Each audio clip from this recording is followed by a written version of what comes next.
In the tranquil lanes of St. Mary Mead, autumn drapes the village in gold and silence. The air carries both forgiveness and memory, and beneath the chime of church bells lies a story whispered in compassion and regret, of innocence tested, of truth spoken softly, and of a heart's quiet redemption beneath falling leaves. Where in the world are you tuning in from today? And what time is it there? Let me know in the comments. Now, let's begin our journey into the fading light of St. Mary Mead. The village lay wrapped in the gentle melancholy of late September, its cottages wreathed in curling ivy that had begun to turn to bronze. Miss Marple, walking along the lane toward the parish church, found herself reflecting, as she often did at that time of year, on how comfortingly predictable village life seemed, and yet how very deceptive such tranquillity could be. She paused for a moment to admire the neat row of chrysanthemums outside Mrs. Price Ridley's gate, noting with inward amusement that even flowers, like people, had their seasons of glory and retreat. The air carried the faintest tang of wood smoke and damp earth, the scent of endings and of quiet continuations. As she neared the church, she heard the first strains of the choir rehearsing for the Harvest Evensong. There was something tenderly human about a choir, she thought, a mixture of vanity, pride, and genuine devotion, all woven together beneath the same hymn. She smiled slightly, tightening her shawl as she entered the cool hush of the porch. Beneath the mellow light slanting through the old stained glass, the villagers looked both ordinary and eternal, as though the passing years had left them only slightly faded at the edges. The vicar, with his usual air of earnest good cheer, was introducing a new boy to the company, a pale, slight child of perhaps 12, with sandy hair and a self-conscious stoop. "This is Peter Latham," announced the Reverend Linton kindly. "He's joining us for Evensong. I dare say you'll find him a help on the high notes." A murmur of polite welcome followed, though not without its small glances and whispered appraisals. Peter murmured his thanks, clutching his hymn book as if it were a shield. Miss Marple, settling discreetly into the second pew, observed the boy with her mild, bird-like eyes. There was something strained in his manner, an eagerness to please mingled with a nervous, almost guilty watchfulness. Her attention drifted toward Mrs. Linton, who stood near the organ, the very picture of gentle authority in her dove-grey dress. When her gaze happened to fall upon the new boy, however, the colour drained slightly from his face. Miss Marple noted the small, involuntary tightening of his shoulders, and thought, not for the first time, that fear in children rarely arises without reason. The practice began, voices rising and falling beneath the vaulted ceiling. Yet to Miss Marple's ear, the harmony carried a faint dissonance, not of sound, but of human feeling. The second hour of practice was drawing to its close when a small commotion broke the rhythm of the final verse. "Where's hymn book number 23? Asked Mrs. Linton sharply, looking about. "It was on the front pew not half an hour ago." The verger muttered something about misplacement, while one of the boys insisted he had seen it near the vestry door. When it was at last retrieved, the cover was torn, and on one of the inner pages a faint blot of ink had bled across the margin, like a carelessly wiped pen. Miss Marple watched the vicar frown in mild confusion, and hand it back to Mrs. Linton, who held it gingerly, as though reluctant to touch the smudge. No one seemed to know how the damage had occurred, yet it struck Miss Marple that such small, untidy accidents often revealed far more than deliberate gestures. Peter, meanwhile, stood unusually still, eyes lowered to the floor. His hands tightened round his own hymn book, and Miss Marple noticed how his lips moved silently, repeating a verse long after the singing had stopped. When the organist, Mr. Fossey, failed to appear, Miss Marple, whose nimble fingers had served in emergencies before, was persuaded to take the bench. She complied with modest reluctance, setting her spectacles slightly higher on her nose, and finding comfort in the familiar weight of the keys beneath her hands. The air filled with the low murmur of choir boys shuffling into place. Between the phrases of "Praise my soul, the King of Heaven," she caught the muted whisper of two boys behind her. "He saw it. Peter did," said one voice, quickly hushed by another. Miss Marple's playing faltered for the briefest instant, but she recovered at once, allowing the chord to linger. "Saw what?" the first boy breathed. The answer was lost. The sound of Mrs. Linton's heels crossed the floor, brisk and commanding. "Enough chatter, please," she said with a smile that did not reach her eyes. The music resumed, but Miss Marple's thoughts wandered from the notes. Something unseen but palpable had passed through the air, like a faint draught through a closed room. She knew that such whispers, if ignored, had a way of turning into tragedies politely described as unforeseen. The final hymn began, cheerful and triumphant, yet the treble voices wavered. Peter's tone, so pure at first, cracked midway through the second verse. A blush spread over his pale cheeks. He faltered, recovered, then fell silent altogether. Mrs. Linton's gaze moved toward him, calm but penetrating. There was no overt rebuke, only that peculiar stillness which can chill the soul more than anger. Peter's eyes met hers for a moment, then darted away. Miss Marple, from her modest seat near the font, took in every detail. The boy's trembling hands, the nervous swallowing, the way Mrs. Linton's smile remained fixed as though painted on. Beside her, a draught stirred the pages of her knitting, pattern, and she thought absently of another village, another child long ago, one who had been punished for breaking a window he never touched. The hymn ended, and the vicar, oblivious to the undercurrent, beamed at his congregation. "Splendid practice, everyone," he said. Yet to Miss Marple's ear, the note of praise fell flat, echoing faintly against a silence that felt far from holy. The parish ladies had arranged tea and seed cake in the adjoining hall, a ritual as sacred as the hymns themselves. Miss Marple joined them, cup in hand, while the conversation drifted through familiar topics, the flower rota, the proper placement of chrysanthemums, and Mrs. Bantry's latest suggestion for the harvest tableau. Yet beneath the chatter ran a curious restraint. When the missing hymn book was mentioned, Mrs. Linton smiled too brightly. "Oh, such a trivial thing," she said. "Probably a child's carelessness." Her tone, airy and dismissive, carried the faintest strain of insistence. Mrs. Price Ridley murmured something about declining standards while the verger agreed solemnly. Miss Marple, sipping her tea, watched the small play of eyes and gestures, the way the vicar avoided his wife's glance, the way Peter slipped quietly out of the hall unnoticed. To outward appearances nothing was amiss, yet the air felt heavy with unspoken thought. Miss Marple knew that guilt in its early stages often wore the disguise of good manners. As the gathering dispersed, she noticed a faint smudge of ink on the tablecloth near where Mrs. Linton had sat. It might have meant nothing, but in Miss Marple's mind small things rarely did. The evening had deepened by the time Miss Marple left the hall. The air was sharp, scented with damp leaves and distant wood smoke. She walked slowly toward her cottage, her mind occupied by the memory of Peter's frightened face and Mrs. Linton's fixed composure. It reminded her of a small incident many years before in Much Benham, where a young gardener had been accused of theft simply because he blushed when questioned. The true culprit had been the churchwarden's son, smooth, polite, and full of scripture. In villages, she reflected, truth often hides beneath the cleanest fingernails. A soft light glowed from her parlour window as she reached her gate.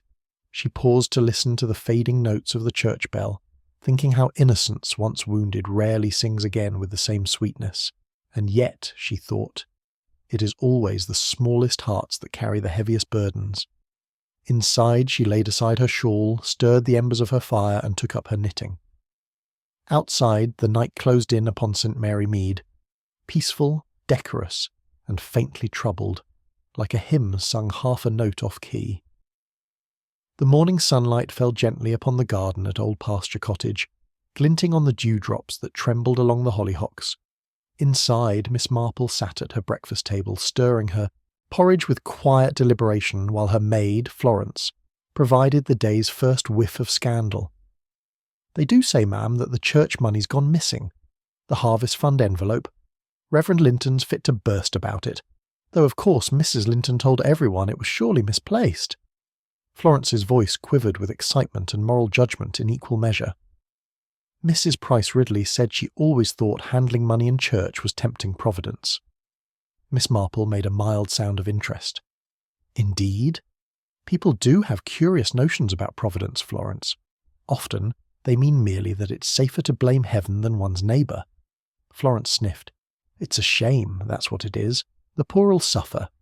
Miss Marple's eyes twinkled as she buttered her toast. Yes, one always finds that the poor suffer. Though sometimes, she added softly, the cause of it is not always where people first assume. She rose, smoothing her shawl. Perhaps I'll walk up to the vicarage. It's such a fine morning. And so, as Florence clattered the crockery in moral indignation, Miss Marple set out beneath the dappled shade of the chestnut trees, thinking how quickly good works could unravel into whispers. Reverend Linton received her in his study, his expression the very picture of gentle bewilderment. The window stood open to the scent of late roses, but unease hung in the air. "My dear Miss Marple, I'm afraid there's been a trifling mishap," he began, polishing his spectacles. "The Harvest Fund envelope seems to have gone astray. Of course, I'm certain it's only a matter of misplacement. These things, do happen." Across the room, Mrs. Linton sat arranging flowers in a silver vase, her movements neat but hurried. A petal dropped to the carpet, and she stooped with exaggerated care to retrieve it. "We mustn't exaggerate a small mistake," she said lightly. "It will turn up." Miss Marple's tone was kind. "I'm sure it will, my dear. Church funds have a way of revealing themselves, rather like consciences." Mrs. Linton's hand trembled ever so slightly as she replaced the rose. Her husband, oblivious, launched into a mild homily about vigilance and the frailty of worldly possessions.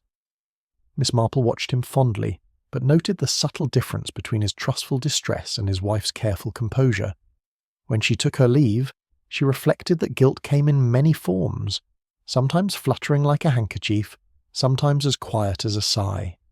The church committee met that afternoon in the parish hall, where the smell of polished wood mingled with the faint aroma of lemon sponge. Mrs. Penfold, the treasurer, presided over the teapot with her usual briskness. Yet when Reverend Linton mentioned the missing envelope, her spoon rattled audibly against her cup. "I locked it myself," she said, her voice overly bright. "After evensong, in the vestry, safe, exactly as I always do." "Quite right, Mrs. Penfold," said Mrs. Linton quickly. "It's absurd to think otherwise." "Oh, no one's suggesting anything of the sort," murmured the vicar, flustered. Miss Marple, sitting quietly with her knitting bag, studied Mrs. Penfold's face. The tremor in her hand had ceased, yet her eyes darted toward Mrs. Linton with a strange, uncertain fear. It was not the nervousness of guilt, Miss Marple thought, but of knowledge, of someone who had seen or suspected something they dared not speak aloud. "Strange," Miss Marple said gently as she stirred her tea. "How often in villages misfortune comes through over-tidiness. Locks, keys, safes, so many barriers between us and trust." Mrs. Penfold's cup clinked once more. "Indeed, Miss Marple, though one must have order." "Ah, yes," Miss Marple said mildly. "Order is an excellent servant, but it makes a very cruel master." By mid-morning the next day the tale had spread through St. Mary Mead like wind through ripe corn. At the market the dahlias blazed in proud rows beside baskets of apples and jars of honey, while Mrs. Price Ridley and Miss Weatherby bent over them in confidential excitement. "Poor Mrs. Linton, so misunderstood," murmured Miss Weatherby, sniffing a rose as if to soften the sting of gossip. "My dear," replied Mrs. Price Ridley with a prim nod, "one must face facts. Money doesn't vanish, and the vicar's wife is dreadfully nervous. Too nervous, I'd say, for innocence." Miss Weatherby's eyes widened. "Surely not." "Of course, I'm only repeating what Mrs. Bantry heard from the verger's cousin," Mrs. Price Ridley continued virtuously, "but one can't help noticing how these things begin. First it's the offering, next it's the silver candlesticks." Miss Marple, who happened to be examining chrysanthemums nearby, turned with a pleasant smile. "Gossip is like smoke, isn't it?" she said sweetly. "It may drift from any chimney, but one should never assume it's the house that's burning." Mrs. Price Ridley flushed faintly. Miss Marple moved on, leaving behind the faint scent of lavender and the silence of two women whose enjoyment of scandal had been gently but firmly snuffed out. Later that day, Miss Marple called at the church with her usual air of helpful unobtrusiveness. "I thought I might tidy the altar flowers before they droop," she explained to the verger, who, flattered by her piety, let her in. The church lay in its familiar hush, filled with the faint chill of old stone and dusted sunlight. Near the vestry door, Miss Marple noticed a curious detail, a half-burnt candle lying beside the safe, its wax pooled and hardened, though no such candle had been used during service. She bent closer. The faintest aroma of lavender salts lingered, pleasant, domestic, and oddly out of place amid the musty hymn books. Beside the safe lay a fallen key, its brass glinting faintly in the dim light. She replaced it carefully, her thoughts turning inward. Lavender salts and a candle, things one might use to steady the nerves, and the vestry, she recalled, was said to be draughty after dark. As she straightened the flowers, she murmured to herself, "Comfort and conscience are uneasy bedfellows." She would mention nothing of it yet. Some truths, like roses, opened better in their own time. Later that day, Miss Marple took tea with Mrs. Bantry at Gossington Hall. Lady Bantry, brisk and amused, found the business of the vanished envelope quite invigorating. "My dear Jane, you must admit it's deliciously scandalous. The church funds! In St. Mary Mead, of all places! You don't suppose, heaven forbid, it's poor Mrs. Penfold?" Miss Marple smiled. "Oh no, Dolly. Mrs. Penfold's conscience trembles far too much for guilt. No, this feels rather like temptation meeting weariness, a very old story indeed." She stirred her tea thoughtfully. "I remember a maid once at the vicarage in Little Crampton. She borrowed coins from the missionary box, only to replace them after her wages. But the habit grew. Each time she meant to repay, the shame made it harder." Lady Bantry sighed. "So you think this is the same?" "Perhaps," said Miss Marple softly, "or perhaps something sadder. Temptation rarely calls on the wicked, my dear. It visits the tired, the lonely, and those who believe themselves quite safe." Outside, the autumn wind rose, scattering the last of the rose petals along the gravel path. That evening, as dusk settled over the village, Miss Marple stopped by the church once more, ostensibly to return a borrowed prayer book. The verger was locking up, his lantern throwing long shadows across the aisle. "Busy evening for you, Mr. Jacobs?" she asked pleasantly. He chuckled. "Always something or other, Miss Marple, though I'll be glad when this fuss about the envelope's done. Trouble stirs folk up worse than a sermon." Miss Marple nodded. "Indeed. Tell me, my dear, who was the last to leave the vestry that night? You'd remember, I'm sure." The verger frowned, rubbing his chin. "Well now, Mrs. Penfold was there. Counting the money, I think. But then I recall seeing Mrs. Linton too later on. Or was it t'other way round? Hard to say. They both had keys, you see." "Ah," said Miss Marple softly. "2 keys, and 1 missing envelope. Such things do make life complicated, don't they?" He laughed uncertainly. "You've a way of putting things, Miss Marple." "Only an old habit of observation," she replied with a kind smile. "Good night, Mr. Jacobs." As she walked home beneath the deepening twilight, she thought how fragile virtue could be when tested by love or fear. In St. Mary Mead, secrets seldom stayed buried for long, but they always, somehow, began in the vestry. Sunday dawned with a faint mist over St. Mary Mead, the kind that softened every hedge and roof line, making the church spire seem to float above the village like a thought unspoken. By the time Miss Marple reached her pew, the building was nearly full. The smell of beeswax and chrysanthemums mingled with damp wool and the faint tang of hymn-book leather. It was a morning like any other, and yet as she folded her gloves neatly upon her lap, she felt that something in the air was not quite right. The congregation sat quieter than usual, as though sharing an invisible burden. 2 of the parish ladies, Mrs. Price Ridley and Miss Hartnell, leaned close together in the pew ahead, whispering with the exaggerated discretion of those who wish to be overheard. "Dreadful business in the choir," murmured one. "Quite improper, I should say." Miss Marple, who had long ago perfected the art of hearing what was meant to be half hidden, kept her eyes demurely on her prayer book. The rustle of pages could not entirely conceal the ripple of gossip. There had been an unpleasantness, it seemed, an incident so delicate that no one dared name it aloud. As the organ prelude began, Miss Marple looked toward the choir stalls. There was a space where a boy's bright face should have been. The absence sang louder than any note. During the sermon, Miss Marple sat very still, hands folded, her expression of perfect attention concealing an active mind. The vicar's words, something about truth and mercy, drifted over her like a gentle tide, while behind her, Mrs. Price Ridley and Miss Hartnell continued their sotto voce commentary. It was cheek, "That's what it was," whispered Miss Hartnell. "Downright cheek to Mrs. Linton, if you ask me." "I dare say," replied Mrs. Price Ridley with relish, though one might question whether it was truly impertinence. The child looked frightened, not insolent. "But of course, people will talk." Miss Marple's gaze remained serenely forward, yet her mind pricked at the tone. Fear disguised as misbehaviour. She had seen that before, many times, in both children and adults. She recalled a gardener's apprentice once dismissed from his post for clumsiness, which had later turned out to be fear of a master's heavy hand. Mrs. Linton, seated on the opposite side, kept her eyes upon her hymn book even during the sermon. Her face, pale and composed, betrayed no emotion at all, and yet when her husband spoke the word forgiveness, a faint tremor seemed to pass through her, like the ripple from a stone dropped in still water. Miss Marple, watching in her quiet way, understood that forgiveness was rarely discussed unless there was something in need of forgiving.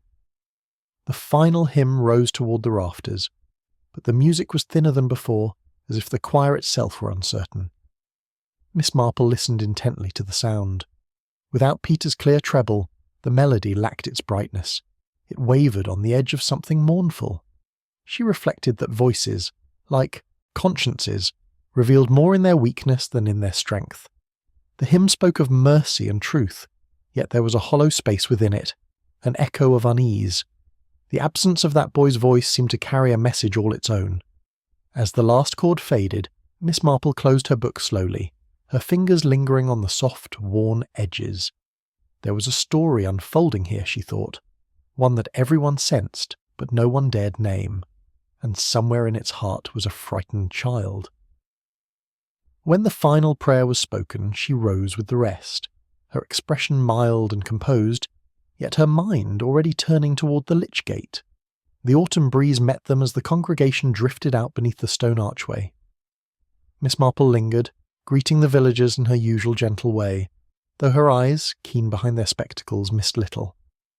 Near the gate, half concealed by a yew tree, stood Peter Latham, cap in hand, staring at the gravel path as though it held the secret of his shame. No one spoke to him. He seemed invisible in his own village.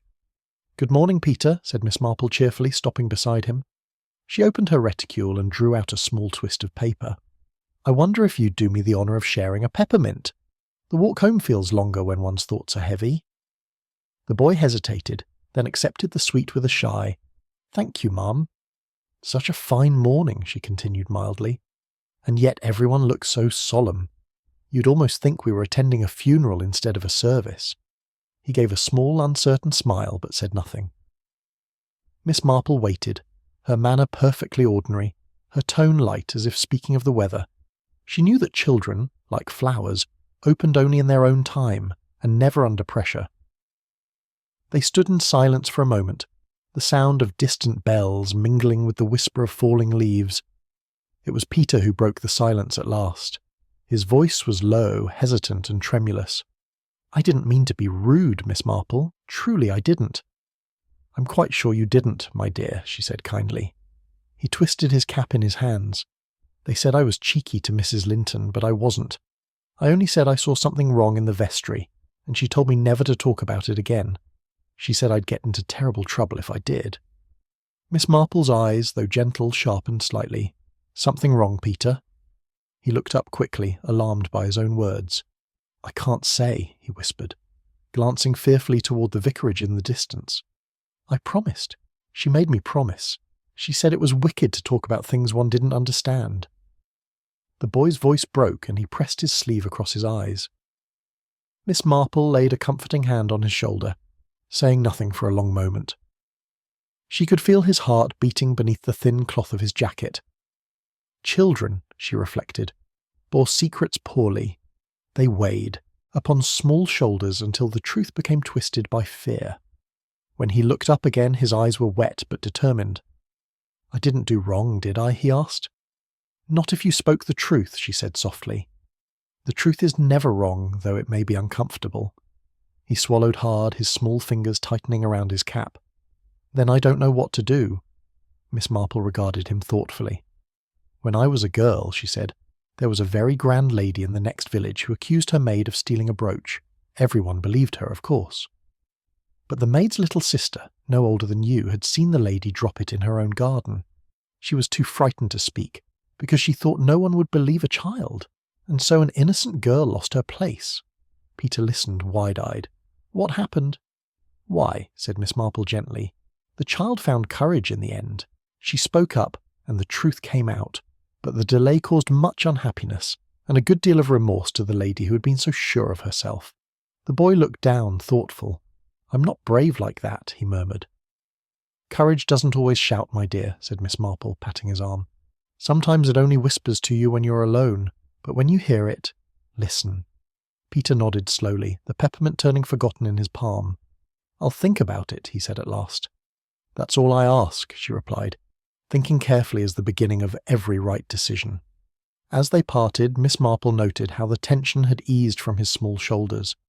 The first knot of fear, she thought, had begun to loosen. The path home wound through quiet lanes where sunlight filtered through yellowing leaves. Miss Marple walked slowly, lost in thought. Children, she reflected, often carried the moral weight of their elders' mistakes, mistaking fear for obedience and silence for virtue. It was an old story, one that repeated itself endlessly, in households, in parishes, in hearts. She reached her cottage as the afternoon shadows lengthened and sat at her writing desk, where the ticking of the small clock seemed unusually loud. Taking up her pen, she wrote a brief note to Dr. Haydock, ostensibly about a committee matter, but with a private line added, A child's conscience is troubled by grown-up secrets. I believe the truth may prove both delicate and dangerous. She blotted the ink carefully, her thoughts distant. Outside, the church bell tolled the hour, calm and unhurried, as if the village itself were unaware that something small and terribly significant had begun to stir. The note came just before luncheon, carried by the vicarage maid, who looked faintly flustered and relieved to have delivered it. Miss Marple unfolded the small square of paper at her table, the handwriting neat and careful. Rather too careful, she thought, for a simple invitation. My dear Miss Marple, it began. I should be so grateful if you would take tea with me tomorrow afternoon to discuss the harvest accounts and a few parish matters. The words were entirely polite, yet beneath their surface lingered something anxious. A nervous formality that seemed unlike the warm spontaneity of Mrs. Linton's usual correspondence. Miss Marple smiled faintly to herself. When one is afraid, one tends to tidy the edges of life, she murmured. It is rather like ironing linen when one's heart is troubled. She sent her reply at once, written in her clear old-fashioned script. She would be delighted to attend. As she folded the paper, she reflected that tea invitations were seldom only about tea, and that parish matters often served as a most respectable disguise for matters of the soul. The next afternoon found Miss Marple ascending the vicarage path, her step unhurried, her eyes alive with gentle curiosity. A faint breeze carried the scent of polished wood and autumn roses as the door opened to reveal Mrs. Linton, smiling with that brittle warmth peculiar to people who fear they may soon be found out. The parlour itself gleamed with domestic perfection. The silver teapot shone like a mirror, the lace curtains were newly pressed, and a bowl of hothouse chrysanthemums stood at exact right angles to the clock on the mantel. The room had the self-conscious tidiness of a conscience trying to appear unblemished. Mrs. Linton fussed over the tea thing, speaking quickly. You're so good to come, Miss Marple. Really? I've been meaning to go over the accounts for weeks, but there's been such confusion lately. The envelopes, the receipts, so dreadfully muddled. Miss Marple's eyes wandered over the shining surfaces. Muddle can be most enlightening, she said mildly. Things show themselves more clearly when they're not quite in their proper place. For a moment Mrs. Linton paused, her hand lingering on the sugar tongs. Then she smiled again, too brightly, too quickly, and poured the tea with perfect precision, though the teaspoon rattled faintly against the china cup. They began with talk of parish matters, the new hymn numbers, the flower rota, the length of the harvest sermon, all the small, safe subjects that furnish English politeness. Mrs. Linton's conversation fluttered delicately between subjects, never lingering too long, as though afraid of tripping over something sharp hidden beneath the carpet. Miss Marple listened with her customary attentiveness, nodding in sympathy where required, contributing the occasional mild remark. Such a comfort, she observed, when things run smoothly. It's so easy for something, say an envelope or a hymn book, to slip out of sight for a moment and cause the most unnecessary distress. The words were spoken in a tone of benign generality, but Mrs. Linton's hand, steady until then, trembled slightly as she lifted the teapot. A drop of tea fell upon the saucer. "Oh, how clumsy of me," she exclaimed, dabbing it with her handkerchief. "I've been quite nervous lately, the endless talk, you know. So tiring." Miss Marple smiled gently. "Yes, gossip does weary one, especially when it comes near the truth. It's like smoke. It always stings the eyes of those who try hardest to blow it away." Mrs. Linton looked up sharply, her lips parting as if to speak, then thought better of it. Into the silence drifted the faint ticking of the vicarage clock, each beat sounding strangely deliberate like the measured pulse of a guilty heart. The arrival of Mrs. Penfold, announced by a knock and a nervous giggle, altered the atmosphere entirely. She came in all flutter and apology, cheeks flushed, insisting she was quite by chance in the neighbourhood. Mrs. Linton welcomed her with forced brightness, though a shadow of reluctance passed across her face. "How pleasant," said Miss Marple kindly. "We were just discussing the Harvest Festival." "Oh, yes," cried Mrs. Penfold, settling herself on the edge of the chair. "Such excitement! Though this silly talk about the missing envelope. Really, one can't take it seriously." Her laugh followed, light and unconvincing, and she stirred her tea too long, as though trying to drown the sound. Mrs. Linton said nothing. Her smile was fixed, her gaze averted. Miss Marple observed them both with gentle interest. She noticed how Mrs. Penfold's fingers twitched when Mrs. Linton's name was spoken, and how Mrs. Linton's politeness grew taut as spun glass. "Money," Miss Marple remarked thoughtfully, "has a peculiar way of making the best people nervous. It's never about the amount, of course, it's about trust. Once that is disturbed, even the smallest sum weighs heavily." Mrs. Penfold laughed again too quickly. "Oh, how you do put things, Miss Marple, you always see the moral side." But her cup rattled in its saucer, and her eyes, bright, uneasy, avoided Mrs. Linton's entirely. It was Mrs. Penfold who, seeking to divert the talk, introduced the matter of the stranger. "Oh, I quite forgot," she said with a nervous little gasp. "I saw a man, yes, a stranger, by the vestry that night after evensong. I mentioned it to no one, for it seemed so trivial, but perhaps it's worth noting." Mrs. Linton stiffened almost imperceptibly. "A man?"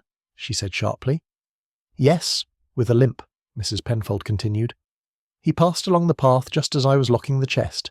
I assumed he was, someone in need. One gets so many tramps these days." Miss Marple's eyes rested quietly upon her. "And yet," she said, "tramps rarely pause by church vestries. They prefer kitchens and back doors where there's food rather than sermons." Mrs. Linton interjected quickly, her tone smooth. It was probably no one of consequence. The verger mentioned the choir boys loitering that evening, children see shadows where there are none. "Yes, of course," Mrs. Penfold agreed hastily, her colour rising. "No one of consequence." Miss Marple inclined her head, as if accepting the correction, but inwardly she thought how often guilt wore the mask of concern, and how curious that both women seemed equally anxious to dismiss what might, to another mind, appear a trivial encounter. The door opened suddenly and Reverend Linton entered with the unstudied geniality of a man accustomed to bringing calm where anxiety had gathered. He was carrying a small sheaf of papers, which he laid upon the table with a weary smile. "My dear," he said to his wife, "must we speak again of these wretched accounts? It seems to me that some matters are best forgotten." Mrs. Linton coloured slightly. "We were merely clarifying details, Arthur." He turned to Miss Marple, his manner kind but preoccupied. "It's good of you, Miss Marple, to help us keep our parish so well-ordered. Though sometimes, I fear, order can be a heavier burden than chaos." "Indeed," Miss Marple replied softly. "Order does rather demand a spotless conscience, doesn't it?" He smiled faintly, though his eyes betrayed fatigue. "You put things most aptly, as always. But in the end, I dare say, truth will out. It has an inconvenient habit of doing so." The words hung in the air for a moment before he excused himself. When the door closed behind him, silence settled once more, different now, denser, like the hush after an unspoken confession. As Miss Marple took her leave, Mrs. Linton accompanied her to the gate, all courtesy and composure. Yet her farewell smile seemed to tremble, as though held together by will alone. Walking home through the soft gold of the late afternoon, Miss Marple's thoughts turned inward. Guilt, she reflected, seldom revealed itself through wicked eyes. It was found instead in trembling hands, in laughter pitched too high, in the fastidious gleam of a teapot polished to a mirror when the heart within was dull with fear. The talk of the man with a limp lingered in her mind. Such a detail, casual perhaps, yet oddly persistent, had the ring of truth. And in Miss Marple's long experience, truth was never an idle visitor. It knocked at doors for a reason. She paused at her gate, looking back toward the distant vicarage. Conscience, she murmured, is a curious thing. It can be silent for years, then speak in the smallest tremor of a teaspoon. Inside, as she drew her curtains against the falling dusk, she resolved to learn more about that unknown man, for in every moral tangle she knew, there was always one loose thread, and the hand that pulled it would find all else undone. St. Mary Mead awoke that morning in a hush so complete that it felt almost sacrilegious. The familiar chime of the church bells, steady, comforting, and inevitable as sunrise, was absent. Instead, the village lay beneath a stillness that seemed to hold its breath. From her window, Miss Marple noticed the verger hurrying down the lane, his gait brisk but uncertain, as though propelled by unease. His cap was crooked, his face pale, and when he passed her gate he did not raise his hand in the customary salute. That alone was enough to stir her attention. An interruption to routine, Miss Marple murmured, is never without cause. She closed her sewing basket and stepped out into the misty morning. The air was sharp with autumn chill and faint wood smoke from cottage fires.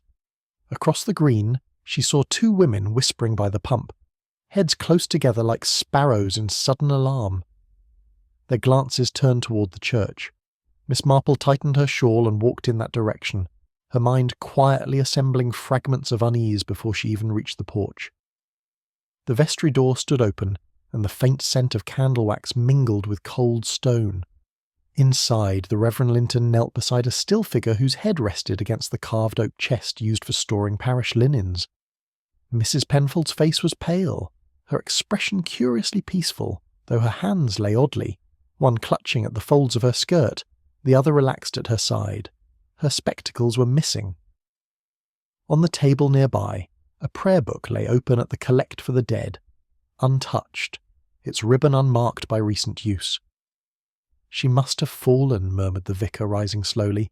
"It is dreadful, dreadful. Poor woman. She came early to put things in order for the service." Miss Marple's eyes, soft yet exacting, moved across the room. Hymn sheets were scattered on the floor as though caught by a sudden draught. The corner of a ledger protruded from the drawer, its edges smeared faintly with ink. She was very neat, Miss Marple said quietly, almost to herself. Neat people seldom leave papers in disarray. The vicar did not hear her. He was murmuring a prayer. But Miss Marple, standing beside the still figure, already sensed that the silence of the bells had rung for more than sorrow. It had told for truth concealed beneath devotion. By the time Constable Weaver arrived, red-faced and uncertain, the little churchyard was already gathering a respectful audience. He mumbled his way through apologies to the vicar while his notebook trembled in his hand. Moments later came Inspector Slack, brisk and businesslike, his manner a sharp contrast to the reverent stillness of the place. He surveyed the scene with impatient thoroughness. "A fall," he pronounced after a glance. "Perhaps she stumbled, or her heart gave out. Nothing suspicious, though we'll check, of course." Miss Marple said nothing, but her gaze lingered on a curious detail, the vestry key, lying on the floor a few inches from Mrs. Penfold's hand. It was not where one would have dropped it naturally. It seemed rather to have been flung, or released in sudden haste. Equally odd was the safe in the corner. Its door stood slightly ajar, as though someone had opened it not long before. "Strange," murmured Miss Marple gently. "How people never quite close what they wish to forget." Slack frowned at her remark, but took out his pencil all the same. He was too practical to believe in intuition, yet too experienced to ignore the unsettling accuracy of Miss Marple's observations. Slack's verdict came, quickly. "An accident, Miss Marple, pure and simple. The woman was overwrought, upset about that missing envelope, no doubt. Probably came to pray, fainted, and struck her head against the chest. He spoke briskly, with the confidence of a man who disliked complexities. Miss Marple listened with polite attention, her knitting needles motionless in her lap. "Such a distressing business," she said mildly, though I can't help wondering why she was without her spectacles. She was quite lost without them, I'm told. Slack shrugged. "Perhaps they fell somewhere underfoot. We'll find them." "And her hands," Miss Marple continued softly, "one clenched, one open. Odd, don't you think? Usually, in a faint, both go limp." Slack gave a good-natured sigh. Now, Miss Marple, let's not weave tales before breakfast. Some of us deal in facts." "Yes," she agreed, "and facts are such obliging things, until one observes too many of them." He gave her a look of long-suffering tolerance, but something in her tone made him glance again at the vestry floor before he left. While Slack conferred with the constable outside, Miss Marple lingered, ostensibly to tidy the scattered hymn-sheets. It was an excellent pretext. As she bent to retrieve them, a faint trace of lavender drifted to her nose. Not the wholesome sort one found in linen cupboards, but something more concentrated, like the salts ladies used to steady their nerves. The scent clung to the curtain near the vestry door. Miss Marple brushed the fabric lightly and found a small darkened patch, as though dampened by careless hands. On the writing table she noticed a missing blotter. The place where it should have lain was bare, leaving behind a faint square of dust. A fresh ink bottle stood beside the ledger, yet the nib of the pen had dried stiff, suggesting it had not been used that morning. She replaced the hymn-sheets in quiet order, her eyes thoughtful. "Lavender and ink," she murmured under her breath. "Comfort and concealment, such uneasy companions." When Inspector Slack returned, she merely smiled, her manner serene. "I do think," she said, "that small details tell larger stories than people suppose." He grunted, mistaking her observation for pleasantry. But Miss Marple was already fitting the new piece into her growing pattern of unease. By midday the tragedy had rippled through St. Mary Mead like wind through dry grass. Curtains twitched, kettles boiled, and every drawing-room played host to its own version of the tale. "She was a nervous woman," said Mrs. Price Ridley with authority. "Heart trouble, I shouldn't wonder." "Or guilt," added Miss Hartnell darkly. "You know how some people can't live with secrets." Miss Marple listened from her seat in the corner of the tea-shop, her knitting resting in her lap. She had learned long ago that grief and curiosity were poured from the same teapot. Only the teaspoon decided which flavour one tasted first. Outside, a group of choir boys loitered near the church gate, whispering. Their laughter was subdued, their eyes wide with half-understood fear. Miss Marple watched them for a while, her expression tender but grave. So much talk, she thought, and so little understanding. Poor Mrs. Penfold. Whatever truth lies behind this, it will not rest quietly beneath stone. And with that reflection she rose, paid for her tea, and made her way once more toward the churchyard. For Miss Marple believed that silence too had its own form of speech, if one only listened carefully enough. The light was fading when she reached the church again. The air smelled of damp earth and the faint sweetness of fallen leaves. Carrying a small bunch of late Michaelmas daisies, Miss Marple entered the churchyard with the quiet purpose of one who has made such visits before. She paused beside the vestry wall, ostensibly to arrange her flowers upon a nearby grave. Her eyes, however, were on the window above the sill, where a faint smudge caught her attention. Leaning closer, she saw the outline of a shoe print, impressed faintly in the soft moss that clung to the stone. It was small, not much larger than her own foot, but what struck her most was its uneven shape. The heel mark was deeper on one side, the other faint, a trace of an altered gait, a step made uncertain by a limp. Miss Marple straightened slowly, her thoughts composed yet quick. "A man with a limp," she whispered. So Mrs. Penfold did see something after all. She laid the daisies gently against the grave, her gesture as reverent as her mind was sharp. The evening bell tolled at last, late, mournful, and uneven, and Miss Marple knew that the silence of the morning had given birth to something far more troubling than grief. The afternoon lay still and heavy over St. Mary Mead, the air touched with that faint melancholy which lingers after the church bells have ceased their echo. Miss Marple, returning from the post office, paused at the edge of the green. There upon the worn stone bench beneath the chestnut tree sat Peter Latham, the smallest of the choir boys, his cap turning nervously in his hands. It was unusual to see a child so solemn on so bright a day. The other boys had gone home long ago, their laughter fading down the lanes. But Peter remained, pale, motionless, his eyes fixed on the church tower as if afraid of what it might reveal. Miss Marple approached quietly, her footsteps muffled by the grass. "Well now, Peter," she said with her mildest smile, "this is a serious expression for such a young face. Have you quarrelled with the vicar, or is the world itself out of tune today?" The boy looked up, startled, then lowered his eyes again. "Choir practice is cancelled," he murmured. "I think because of what happened to Mrs. Penfold." Miss Marple nodded, seating herself beside him. "Ah, yes, poor Mrs. Penfold. Life can change quite suddenly, can't it? One moment, everything proper and in place, the next, quite undone." Peter said nothing. His fingers twisted the cap tighter in his lap. Miss Marple saw, with the quiet certainty of long experience, that the child's silence held more than sorrow. It held a burden far too heavy for one small conscience. "Come along, my dear," said Miss Marple, rising. "There's no good sitting in the cold with an empty stomach. I've some excellent cocoa waiting to be made, and a few scones that might still be considered respectable." Peter hesitated, but followed her, the relief of obedience flickering faintly across his face. Inside the cosy warmth of the cottage, Miss Marple busied herself at the hearth, humming under her breath as she whisked the cocoa into its gentle froth. "There," she said, handing him a cup. "A troublesome world is always best faced with something warm between one's hands.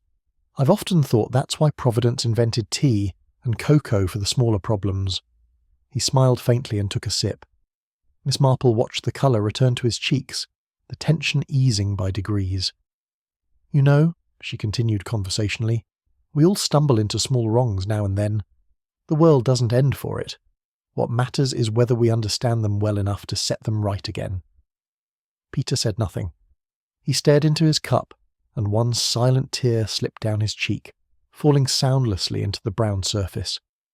Miss Marple looked away, pretending to straighten the tablecloth. Sometimes kindness required one to notice without appearing to. It was some time before Peter spoke again. His voice, when it came, was hesitant and hushed, like a secret unwilling to leave his lips. "I didn't mean to stay so late that night," he began. "After evensong I forgot my cap in the vestry. Mrs. Penfold was still there, counting the money for the harvest fund. I saw her put something, a letter, I think, into the church safe. She looked ever so tired. I remember because she sighed, like people do when they finish something important." He paused, staring into the fire as if he could see the moment rekindled there. "I ran home then, but later, well, I couldn't sleep. I'd left my cap behind again, so I went back. It was dark, but the vestry lamp was still burning, and I saw someone taking the letter out of the safe." Miss Marple sat very still. Only the soft tick of the mantel clock marked the silence between them. "Did they see you, Peter?" she asked gently. He shook his head. "No, Mum. I stayed by the door. I didn't mean to spy, but I just couldn't look away." He took a trembling breath. "The envelope was gone by morning. I never told anyone. Mrs. Linton said I mustn't talk about such things, that it wasn't proper for children to meddle." Miss Marple's knitting needles lay idle in her lap. "And yet," she said softly, "truth often chooses children to stumble upon it, perhaps because they still know how to see clearly." Peter's fingers tightened around his cup. "I couldn't see the person's face," he whispered. "They were wearing a dark robe, one of the choir ones, I think, and the hood was pulled up. The light from the lamp was behind them, so it made everything bright round the edges but left the middle all shadow." Miss Marple inclined her head. "But you noticed something?" He nodded earnestly. "Their shoes. Black. Polished. Ever so shiny. Not like the boys' shoes. They caught the light, and I remember thinking they looked like the kind my uncle used to wear when he was in the army. The sort you could see your face in." "Military polish," murmured Miss Marple, "an uncommon habit among the devout." Peter frowned a little, uncertain whether to smile. They walked funny too. Not limping exactly, but one foot made a heavier sound. "I thought they were trying to be quiet." "And you told no one of this?" "No, ma'am. Mrs. Linton said I mustn't speak of the church or the money to anyone, and she looked so stern I thought God might be angry if I disobeyed." Miss Marple reached across and laid her hand lightly upon his. "I think," she said gently, "that God values honesty more than silence, my dear." For a long while after, Miss Marple said nothing. The fire crackled softly, throwing red light across the quiet room. At last she spoke in a voice low and reassuring. "You needn't fear being blamed, Peter. You've done nothing wrong in seeing what you could not help but see. Sometimes we're made witnesses, not by choice but by chance, and truth, like prayer, need not shout to be heard." Peter looked up at her, eyes wide with gratitude and confusion. "Do you think anyone will believe me?" Miss Marple smiled, that small wise smile that had reassured countless frightened hearts in St. Mary Mead. "Oh yes, my dear, in time they will, but truth must be spoken when hearts are ready to hear it, not before." The boy's shoulders relaxed, the tension in him softening like frost beneath the morning sun. Miss Marple reached for her knitting again, the rhythmic click of the needles a quiet benediction. Outside, the wind stirred the churchyard leaves against the windows, whispering faintly as though echoing her words. To steady the boy's trembling courage, Miss Marple began to speak, not of this case, but of another memory, one from her own youth. "When I was a schoolgirl," she said, "there was a very pretty girl named Mary Linton, no relation to our vicar's wife, of course, who once kept silent when her friend stole a book from the teacher's desk. She did it out of loyalty, poor child. The friend wept and promised never to do it again, so Mary said nothing. But when the theft was discovered, suspicion fell upon her. You see, silence is often mistaken for guilt, and those who try to shield others sometimes find themselves carrying the blame." Peter listened, his chin resting in his hands, his eyes fixed on the fire. "What happened to her?" "Oh, she suffered dreadfully," said Miss Marple softly, "and yet, when she finally spoke the truth, there was no anger, only relief. The truth, you see, has its own kindness, though it seldom feels pleasant at first." Peter nodded slowly, absorbing the lesson beneath her story. "It's hard to tell," he said at last. "It feels like being disloyal." "Yes," Miss Marple agreed, "but sometimes the kindest loyalty is the one that lets the truth breathe." The fire burned low, its glow gentling the shadows. Peter turned his cup in his hands once more before setting it down, as though releasing a long-kept burden. "Do you think it was wrong to look?" he asked in a small, uncertain voice. Miss Marple studied him with quiet compassion. "Seeing and understanding are not the same, my dear. You looked because you were curious, quite natural at your age. But understanding comes later, and that is when one must decide what to do with what one has seen." He nodded slowly, the solemn gravity of childhood returning to his eyes. "Will you tell anyone?" "Not until truth requires it," she said gently. "And even then, only what must be told." The clock struck softly, marking the hour. Peter rose, and Miss Marple placed his cap back into his hand. "Remember," she said, "there's no harm in being afraid. Courage is simply fear that has said its prayers." As the boy went out into the dusk, Miss Marple stood at her window watching him cross the green toward the vicarage. The church bells were silent still, but she fancied she could hear another sound, a small, steady heartbeat of truth beginning to stir beneath the hush of St. Mary Mead. The morning air carried a faint promise of spring, though frost still lingered on the hedgerows. Miss Marple, wrapped in her sensible grey coat, set out along the rectory path with a purposeful air hidden beneath her customary mildness. To any passing eye she appeared engaged in the most harmless of errands, that of choosing suitable hymns for the coming Sunday. Her expression, however, bore that tranquil alertness known to those who have lived long and thought deeply. Hymns were her pretext. Truth, as she well knew, required gentler doors of entry. The matter of Mrs. Penfold's death, and the missing harvest envelope, lay heavy in the villagers' conscience, and Miss Marple had long observed that those who most insisted upon serenity often guarded the fiercest storms within. She paused briefly at the rectory gate, smoothing her gloves with deliberate care before proceeding up the walk. Birds chattered in the budding hawthorn, the vicar's cat dozed upon the window-sill, and all appeared perfectly normal, as deception so often does. Inside, faintly through the door, she heard the rustle of papers and the measured scratch of a pen. Miss Marple smiled to herself. Few things revealed truth so clearly as a morning of purposeful politeness. Mrs. Linton received her guest with warmth that almost convinced. Her manner was gracious, her words smooth and welcoming, yet there was a tautness about her that betrayed strain, like a string drawn too tightly across a bow. "Miss Marple, how good of you to come. I was just finishing the parish correspondence. One never quite catches up, does one?" The vicar's study was a picture of orderly domesticity.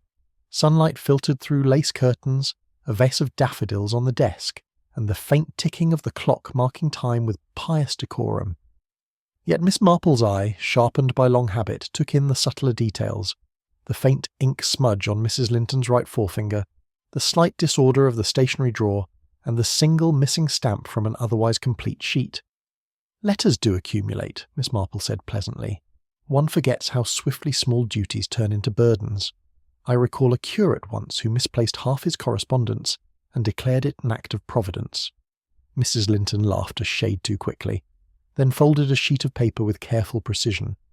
The movement was smooth but not easy, as though every action required thought. "Now," she said, "about the hymns. You've such excellent taste, Miss Marple. Something hopeful, perhaps?" "Yes," Miss Marple replied softly. "Hope is always a comfort, especially after sorrow." Her tone was mild, yet beneath the words, Mrs. Linton's composure wavered almost imperceptibly. The conversation began upon the surface of hymnals, as so many conversations in St. Mary Mead began upon something safe. Mrs. Linton suggested a bide with me for the evening service, and Miss Marple, with gentle thoughtfulness, proposed Led Kindly Light.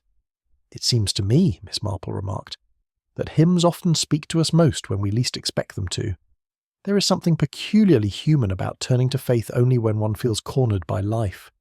Mrs. Linton's hand paused upon the teapot. "Yes," she said after a moment, "temptations do visit the most pious households. We all strive, and sometimes stumble." "Indeed," Miss Marple agreed softly. "I've noticed that good intentions have a way of leading one into curious places. A neighbour of mine once borrowed from the missionary box, purely to make up her rent, she said. It was only meant for a day or two, but good intentions," she added reflectively, "are poor accountants." Mrs. Linton's lips curved in a smile that faltered before it found warmth. "You've a keen sense of the human heart, Miss Marple." "Oh no," said Miss Marple modestly. "Only a memory for small things, and a conviction that they are never quite so small as they seem." A silence followed, the comfortable sort on the surface, yet threaded, with unease. The clock struck 11:30, and somewhere in the house a floorboard creaked softly. Mrs. Linton poured more tea, her fingers brushing the handle just once too many times before she set the pot down. Presently Mrs. Linton rose to fetch the parish hymn book from the side cabinet. As she passed behind Miss Marple's chair, a faint fragrance drifted through the air, unmistakable, delicate, and hauntingly familiar. Lavender salts. The same soft scent that had lingered near the vestry curtain where poor Mrs. Penfold had met her end. Miss Marple's gaze wandered lightly, as though from idle curiosity, and there, behind a neat stack of parish monthly magazines, she glimpsed a small glass bottle, half hidden, its stopper glinting faintly in the sunlight. Mrs. Linton returned, hymn book in hand, her composure neatly reassembled. "Here we are," she said. "I thought praise, my soul, the King of Heaven might be suitable. It always steadies the spirit." Miss Marple accepted the suggestion with a murmur of approval, though her mind was no longer on hymns. Lavender salts, a nervous hand, and an ink-stained finger, each harmless enough alone, yet together forming the outline of something far from accidental. She smiled benignly. "It's remarkable," she observed, "how certain scents linger, long after one expects them to fade. Lavender especially. It clings. To fabric, to memory, even to conscience, I sometimes think." Mrs. Linton's hand tightened upon the book. "Indeed, it's a comforting fragrance." "Yes," said Miss Marple gently, comforting, if one's peace of mind permits it. The conversation meandered back toward parish accounts and the new hymn order. Miss Marple's attention, however, had turned discreetly to the vicar's writing table. She noted, without appearing to, a curious detail. The blotting pad upon the desk was spotless and new. No impression of pen or pencil marred its pale surface. Now, a vicarage was seldom a place of idleness. Correspondence abounded. Appeals, sermons, committee notes. Yet this blotter looked untouched, too pristine for daily use. Miss Marple recalled, with quiet precision, the missing blotter from the vestry's writing table. It had disappeared the very night Mrs. Penfold died. A small domestic thing, easily dismissed, unless one considered how ink impressions could betray the words once written upon them. Such a tidy household, Miss Marple remarked pleasantly. I envy those who can keep their desks so immaculate. Mine is a constant battlefield between letters answered and letters awaiting repentance. Mrs. Linton smiled faintly, but the colour in her cheeks rose a shade too high. I do my best, she said. The Reverend dislikes disorder. Ah, but life rarely offers us such luxury, Miss Marple murmured, her eyes kind yet searching. Sometimes it insists upon leaving traces, whether we wish it or not. At that, Mrs. Linton turned to straighten the stack of papers again, her hands just a touch unsteady. The door opened suddenly, and Reverend Linton entered with the quiet surprise of one stumbling upon a private scene. His kindly face bore signs of fatigue, and his manner, gentle though it was, carried an air of distraction. "My dear," he said, "I thought you were resting. Oh, Miss Marple! What a pleasant surprise!" "Indeed, Reverend," said Miss Marple, rising slightly. "We were discussing hymns for Sunday. Mrs. Linton was kind enough to help me choose." "Ah, admirable," said the vicar warmly. "One must keep the congregation uplifted, even in difficult times. Poor Mrs. Penfold's passing has cast quite a shadow." At the mention of that name, Mrs. Linton's hand, poised over her teacup, trembled just enough for the saucer to rattle faintly against the china. Her husband glanced at her in mild concern, but she gave a small, strained laugh. "A draught, that's all." "Terrible business," the vicar went on, unaware of her distress. "I fear the village will talk endlessly of it. Accidents are so seldom accepted as such." "Quite so," Miss Marple said gently. "People do find it hard to distinguish between tragedy and guilt.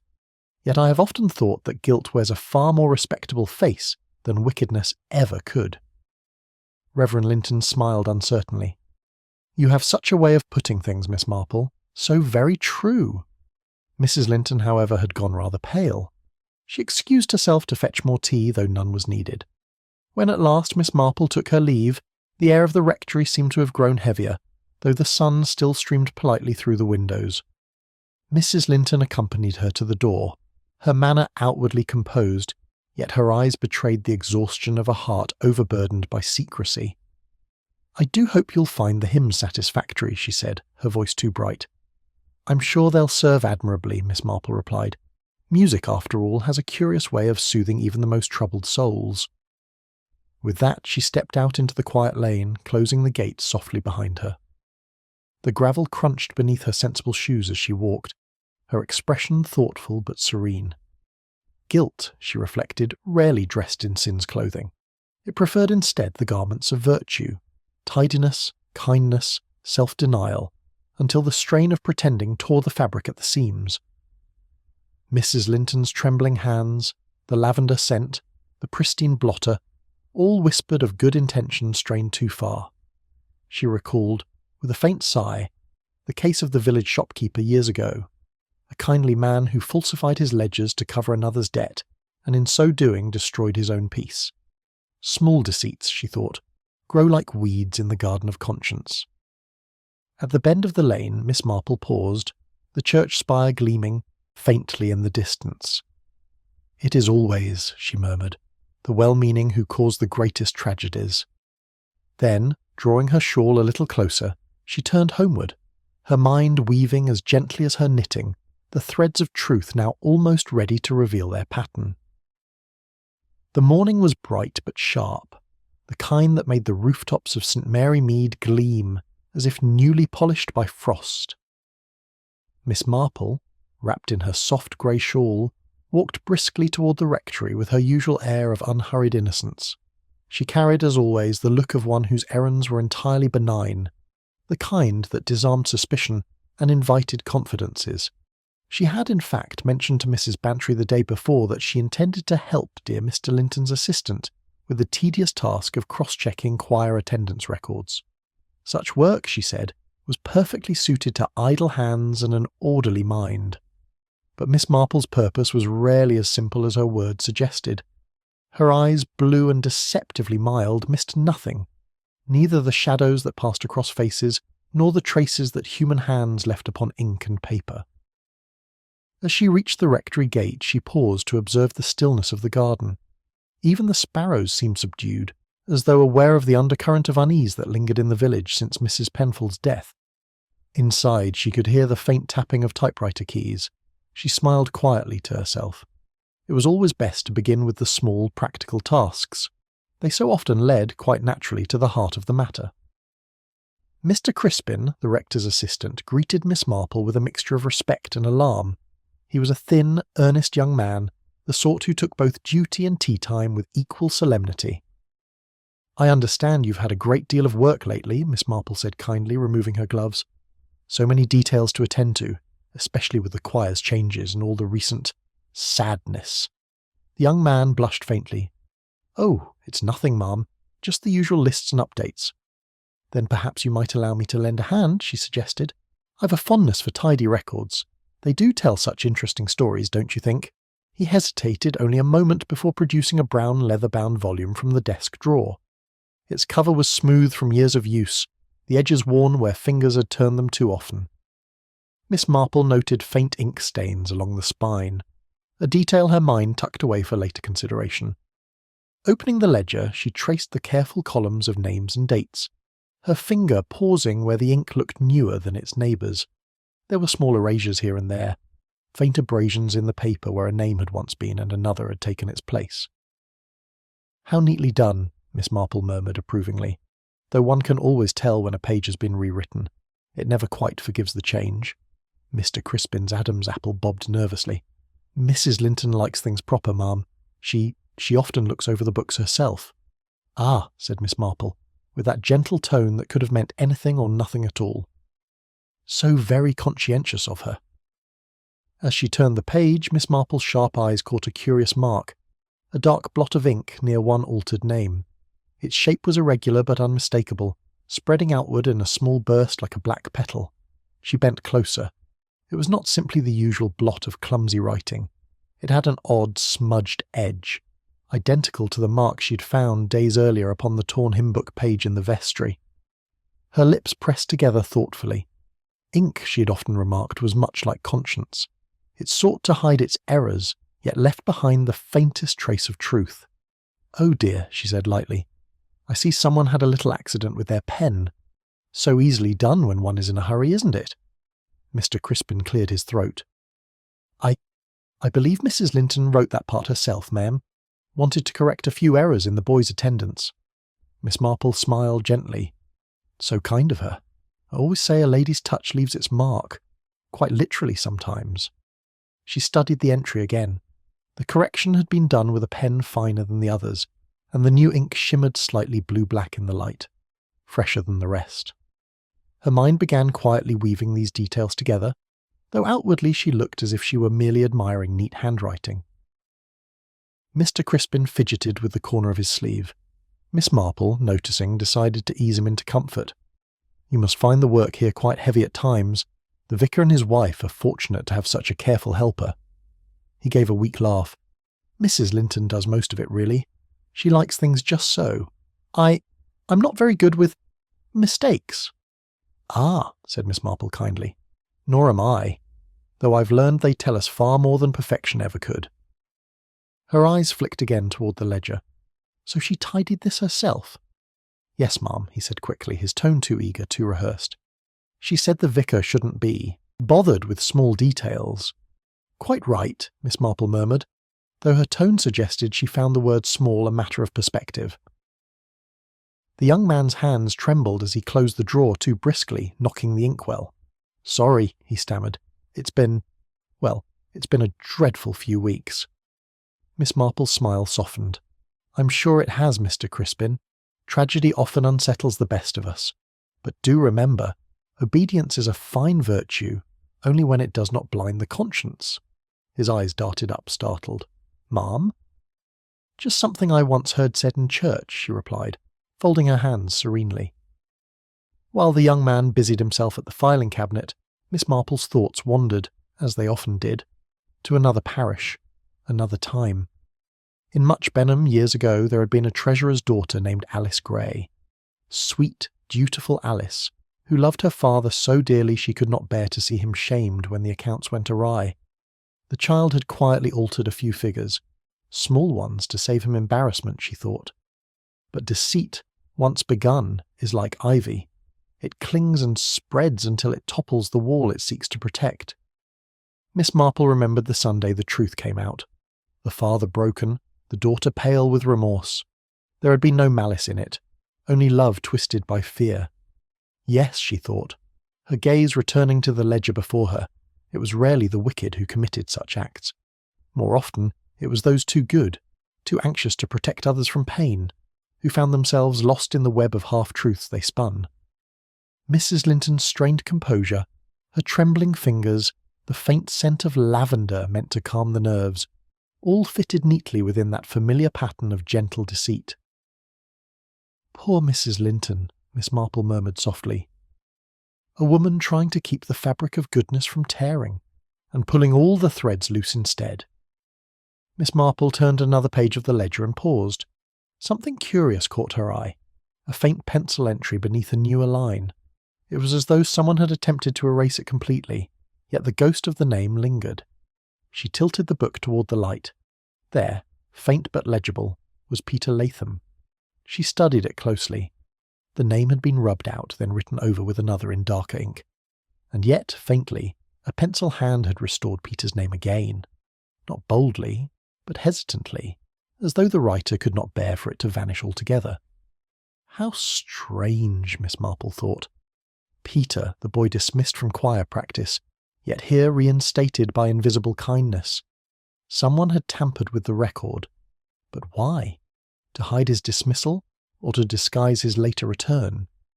Either way, the entry spoke not of malice, but of divided conscience. She smiled faintly, closing the book with gentle finality. The truth, she thought, always peeks out from between the lines, even when we try to write it away. Mr. Crispin hovered nervously nearby. "Will you need anything else, Miss Marple?" "Oh no, thank you," she said with perfect calm. "I found all I wished to see." Later, in the warm quiet of her sitting room, Miss Marple poured herself a cup of tea and laid the folded napkin precisely upon her lap. The ledger's pages lingered in her mind like a melody half-finished. The altered names, the ink blot, the faint pencil mark. She stirred her tea absently, her thoughts flowing in calm, steady currents. Handwriting, she mused, was very much like conscience. Both betrayed their owner when strained. You could change your words, even your ink, but the pressure of the hand, the subtle tremor of guilt or fear, remained for those who knew how to see it. Her eyes drifted toward the mantel, where the faint smell of lavender still hung in her memory. Lavender and ink, the twin perfumes of concealment. She leaned back in her chair. "It is not wickedness," she said loud, "but weariness of the soul that drives people to such foolish acts. Still, truth will have its way, sooner or later." Miss Marple reached for her notebook, made a brief entry, and underlined a single phrase. Compare ink from ledger to that on the vicar's desk. Outside, the afternoon light faded gently across the roofs of St. Mary Mead. Within, Miss Marple's little parlour glowed with quiet certainty, the calm, delicate certainty of a mind that had begun to see the shape of what lay beneath the village's respectable surface. She took a final sip of her tea and smiled to herself. "A lady may tidy her ledger," she murmured, "but she can never quite blot out her conscience." The morning sun lay pale upon the rooftops of St. Mary Mead, its light gentled by a thin autumn mist. The church bells rang with their usual calm dignity, summoning the faithful from their cottages, their gardens, and their breakfast tables. Yet beneath the rhythm of routine, something faintly strained lingered in the air, a hush too careful, a politeness too rehearsed. Miss Marple, seated near the front pew as she so often was, observed these subtleties with the quiet patience of a gardener noting weather before a storm. The congregation filled the church in subdued clusters, their whispers about the recent tragedy still fresh though never spoken outright within those hallowed walls. Mrs. Linton, the vicar's wife, ascended the lectern to read the morning lesson. She was pale, her smile delicate and exact, her posture impeccable. Only Miss Marple, from her vantage point beneath the carved angel, noticed the way the woman's fingers tightened upon the Bible, as though to steady themselves against something unseen. Outside, a robin sang briefly from the yew tree, its note piercingly clear before vanishing into silence. Within, Miss Marple folded her gloved hands and listened, not merely to words, but to tones, pauses, and the tremors that often told the truth speech dared not. Mrs. Linton began to read from the Gospel of St. Luke, her voice at first even and composed, yet to a listener such as Miss Marple, trained by decades of village confidences and moral evasions, that composure wavered. There was a faint tremor on certain phrases. The faithful steward, the trust committed to thy care, render account of thy stewardship. Each pause was perfectly timed, almost studied, yet the small catch in her breath betrayed something deeper than reverence. It was recognition, the kind of fear that comes when words of Scripture mirror one's own hidden actions. As Mrs. Linton continued, the tremor deepened slightly, betraying an inward struggle for control. To the congregation, it was no more than emotion, perhaps fatigue. But to Miss Marple, the similarity was unmistakable. The same subtle hesitation she had once heard during a midnight whisper near the vestry door, when an unseen voice pleaded, "Only for his sake. He must never know." The old lady's gaze rested gently on the reader, her expression one of patient sympathy, though her mind was already drawing invisible threads together. Voices she knew were like handwriting. No disguise could entirely erase the tremor of conscience. The words flowed on, but Miss Marple heard only the cadence beneath them, the faltering rhythm of guilt. Her mind, sharp yet tender in its recollection, returned to a small but damning detail. The forged letter concerning the Harvest Fund, the one Mrs. Penfold had discovered before her fatal fall. That letter had carried a particular rhythm, each line written with nervous precision, yet marked by hesitation between certain words, as though the writer had paused in fear of being found out. Miss Marple remembered reading it in the quiet of her parlour, hearing almost audibly the quiver of the hand that had guided the pen. Now, listening to Mrs. Linton's reading, she matched tone to tone, emphasis to emphasis, the same wavering grace, the same faintly uneven phrasing. The voice before her, and the one that had spoken that night in the vestry were, she now knew, one and the same. Miss Marple did not shift in her seat nor allow a flicker of triumph to touch her expression. Knowledge, she often reflected, was less a weapon than a burden, one that must be carried with care lest it wound the wrong heart. The lesson concluded, and the congregation rose to sing the hymn. The organ swelled with slow solemnity, and Miss Marple's eyes, quietly alert, followed the gentle procession of glances that passed between husband and wife. Mrs. Linton, her face composed once more, turned briefly toward the organ loft where the vicar stood conducting with subdued fervour. For an instant her expression softened into something almost pleading, a look of weariness, love, and fear interwoven. Reverend Linton, unaware that anyone watched, met her gaze with a faint nod, not reassuring but resigned, like a man long accustomed to gratitude he had not earned.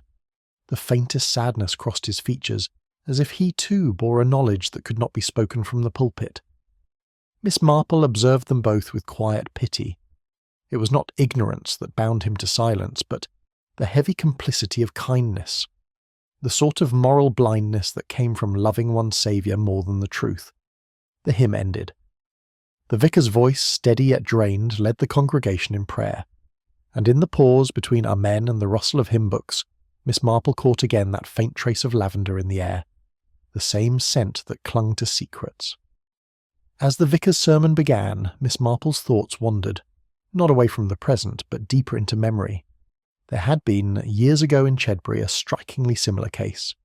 A clergyman's wife, gentle and devout, had quietly used parish funds to conceal her husband's debts. Out of pride, she told herself, but in truth, out of love. She had meant no harm, yet deceit, even when born of tenderness, corrodes the soul like damp beneath wallpaper, invisible at first, until the entire wall gives way. Miss Marple remembered the woman's face when the truth emerged.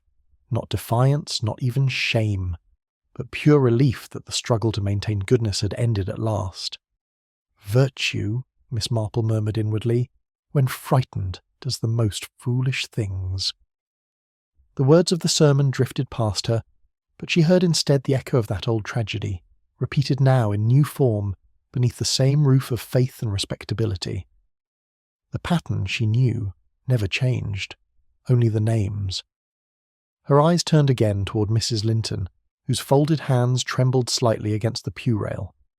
Though conviction had settled quietly within her, Miss Marple felt no satisfaction. The truth, as she now saw it, brought not vindication but sorrow. For beneath Mrs. Linton's composure lay a woman undone by fear, not of punishment, but of disgrace. Miss Marple understood that fear well. In small parishes like St. Mary Mead, appearances were both armour and prison. Mrs. Linton's trembling, the forged letter, the careful silences, all were acts of desperate love, the kind that erred not through selfishness, but through misplaced devotion. As the woman's hand reached for her handkerchief, Miss Marple noticed the slight quiver of her wrist, that same telltale motion of one who has spent too many sleepless nights in prayer. For a moment, the old lady's heart softened completely. Poor soul, she thought, trying so hard to keep goodness alive that she has strangled truth instead. Her gaze shifted briefly to Reverend Linton, whose bowed head seemed a monument of weariness. They were bound together, the two of them, sinner and protector, each blinded by affection. Miss Marple felt a pang of pity so profound it left her almost weary.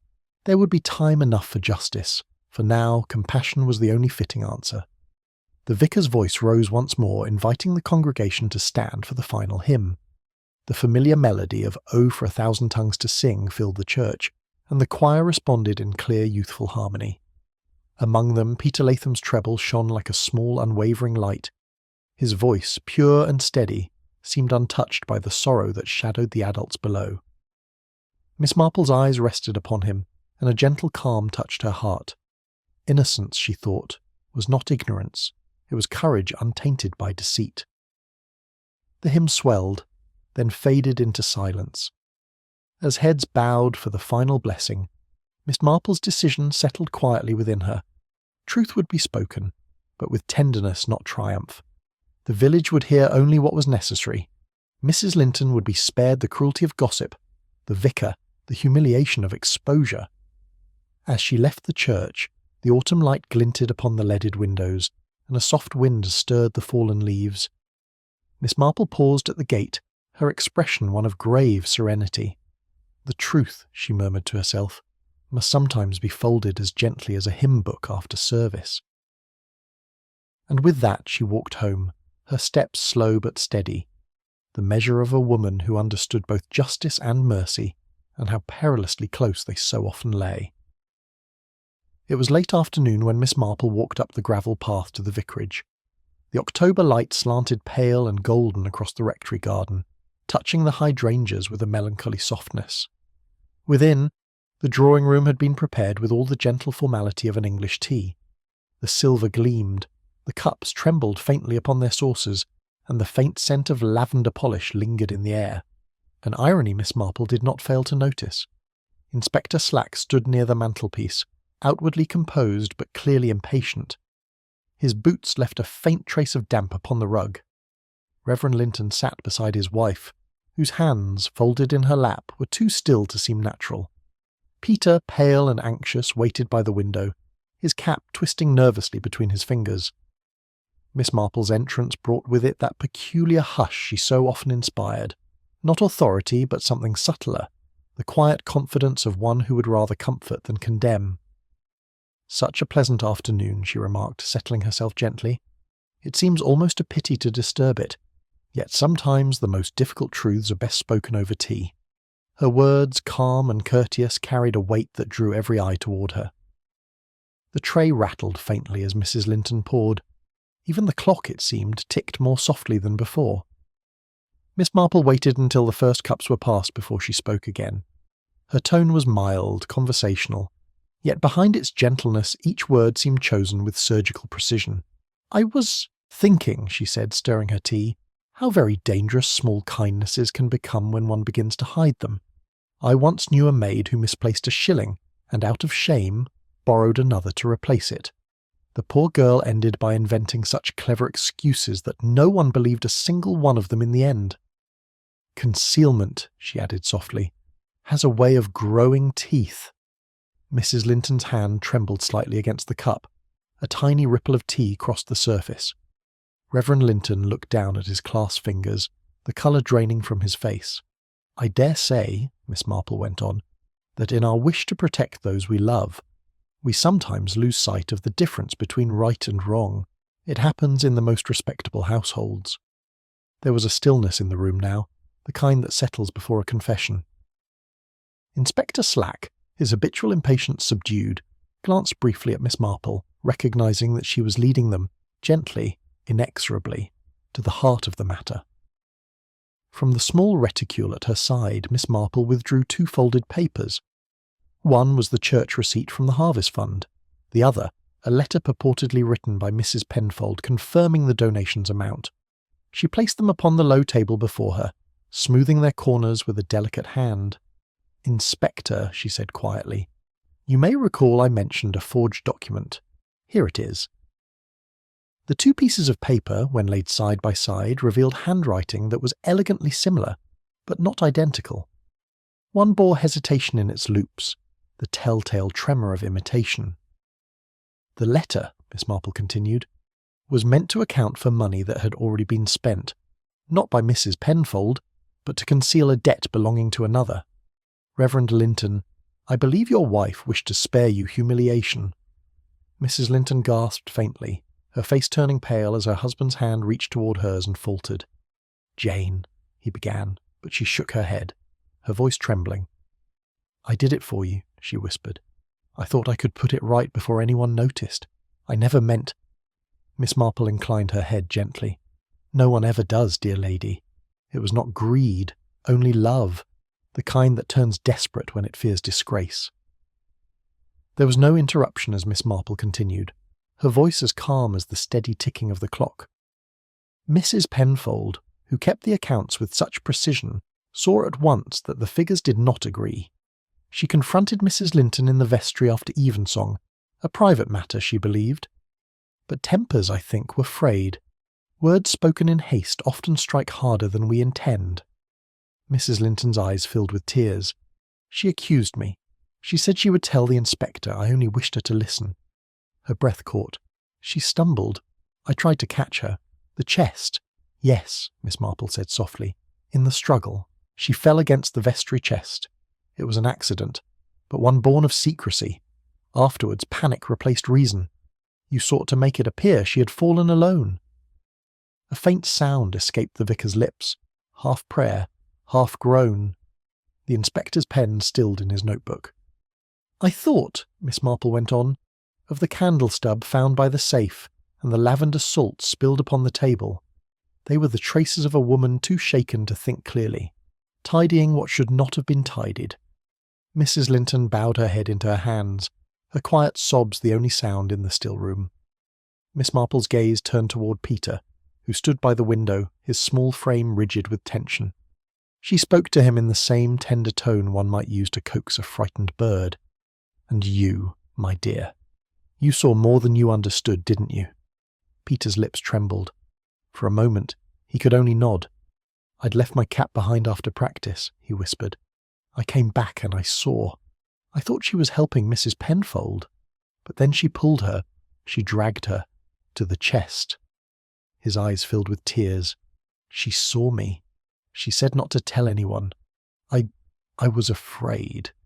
The vicar's wife sobbed quietly, while Reverend Linton buried his face in his hands. Miss Marple rose slightly in her chair, her expression one of infinite gentleness. "You are a brave boy," she said softly. "It is no small thing to carry fear in silence. But you see now, truth, when spoken, harms no one it was meant to protect." Peter's tears came freely then, but there was relief in them. Miss Marple laid a comforting hand upon his shoulder. "We all have our lessons to learn," she said, "and yours, my dear, is that silence can wound more deeply than honesty ever will." For a moment, only the faint ticking of the clock could be heard. Then Reverend Linton lifted his head, his voice unsteady yet strangely calm. "I knew," he said, "not at first, but later, when I saw the figures and her distress. I begged her to let me confess, but she feared it would destroy the parish." His words faltered into quiet despair. "I let her bear the burden alone. God forgive me. I lacked the courage to speak when truth might still have healed." Miss Marple inclined her head gravely. "It is often so," she murmured. "Moral weakness is rarely loud. It hides behind kindness and a wish to spare others pain."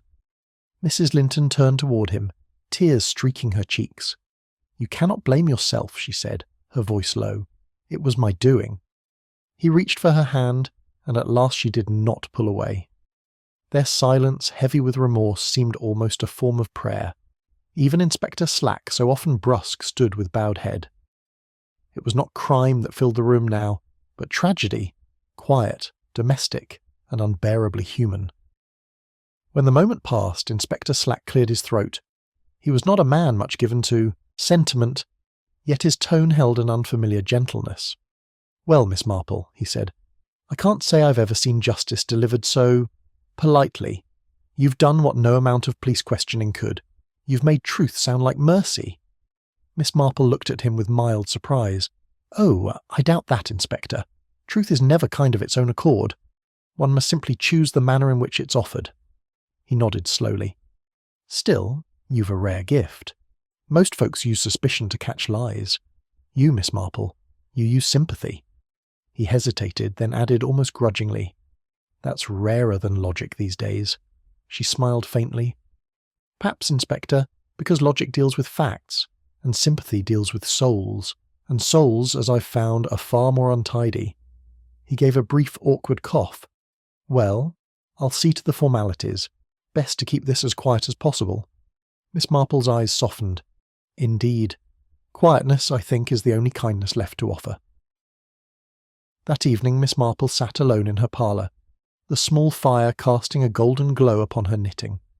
Outside, the wind stirred the garden leaves, whispering softly against the window-pane.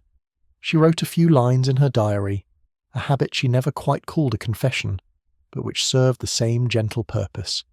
"It is remarkable," she penned, "how goodness, when afraid of shame, may wander as far astray as wickedness itself. The desire to protect can so easily become the cause of ruin." Her pen paused a moment before she continued. "Yet I cannot condemn her. She acted out of love. Poor, blind, frightened love. And love, even in error, deserves pity more than judgment." She laid the pen aside and poured herself a final cup of tea. Peter's clear young voice came faintly to her mind, singing that morning's hymn, strong, unbroken, innocent once more. Miss Marple smiled softly. "Truth, when spoken kindly," she murmured, "heals more than it harms." The clock chimed 8.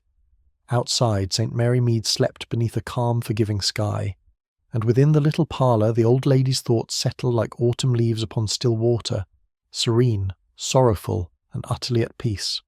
Autumn had come back to St. Mary Mead, quiet and unassuming as always. The leaves lay thick upon the lane, but they had the air of having chosen their resting places deliberately, not carelessly as in other years. Even the air itself seemed gentler, golden and forgiving, with the faint scent of ripe apples carried on the wind from the orchards behind the vicarage. Miss Marple walked slowly toward the church, her shawl drawn neatly around her shoulders. She had never hurried through life. She preferred to let it unfold, like the pages of a well-loved book, one line at a time.